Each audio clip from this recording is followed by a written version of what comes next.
This lesson we're looking at electrical current and factors that affect the amount of current that flows in a wire, which really comes down to resistivity and resistance of components. Current is the flow of electrical charge, usually in a wire, though you can have beams of electrons or ions, and we might look at some of those in examples.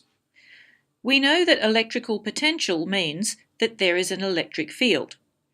The electric field provides a force on all of the charges in the wire, and those that are free to move will do so. So we need a potential difference for that to happen. You'll already know from junior science that the essential things for current to flow in a circuit are a voltage source and a conductive path between the terminals. The definition of electrical current is that it is the flow of charge. We model it as the flow of positive charges, even though we know it's actually the electrons that move. The voltage might be provided by a battery that uses a chemical reaction to create potential difference between the terminals. Or you can use the laboratory power packs that are actually transformers that turn 240 volts from the mains into various different voltages. They also contain rectifiers, which are devices we'll talk more about later, that turn AC voltage into DC. Here are some standard symbols for circuit components. I've circled all the ones that you might possibly see as representing a voltage source. The basic symbol for a voltage source is the two parallel lines with one longer than the other. You'll remember that parallel lines of the same length means a capacitor. Often the short line is shown thicker than the other. The long line is always the positive terminal. Now, what they mean by a single cell is two terminals with an electrolyte in between them. Many batteries you buy commercially are a number of cells wired together. If you look inside a 9-volt battery, you'll see the insides of 6 1.5-volt batteries.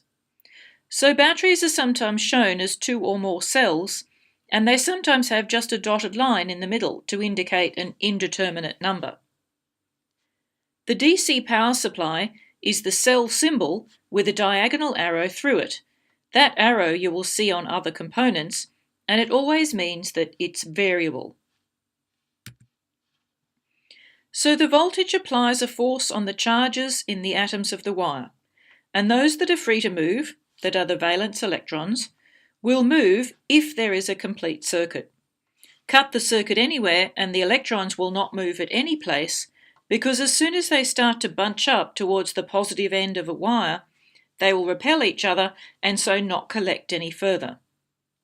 However, current was discovered and used and laws were developed around it before anyone knew what it was, so they defined a current as the flow of positive charge, and positive had been defined in the course of early electrostatic experiments some time before.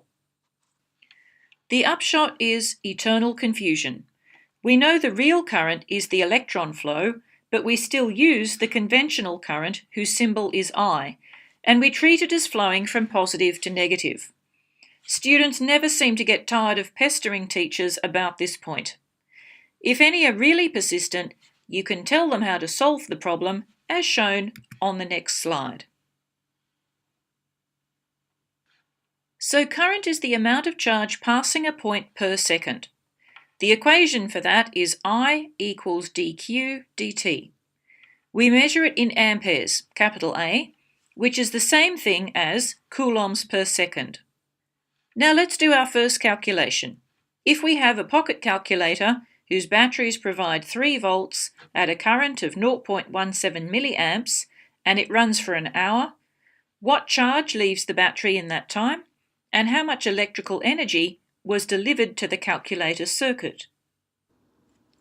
So the voltage across our pocket calculator is 3 volts. The current through it is 0.17 milliamps, which is 0.17 by 10 to the minus 3 amps.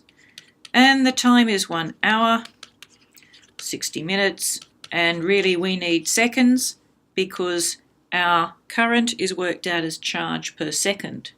So, what is the charge that leaves the battery to that calculator? Now we know that current equals charge per unit of time.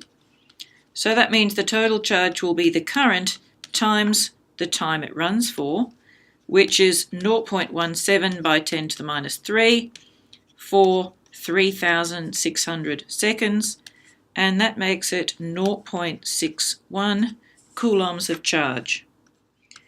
And how much electrical energy was delivered to the calculator circuit? Well, that is just the charge times the potential difference. So we have 0.61 at 3 volts, and that means 1.8 joules of energy must have been delivered to the circuit.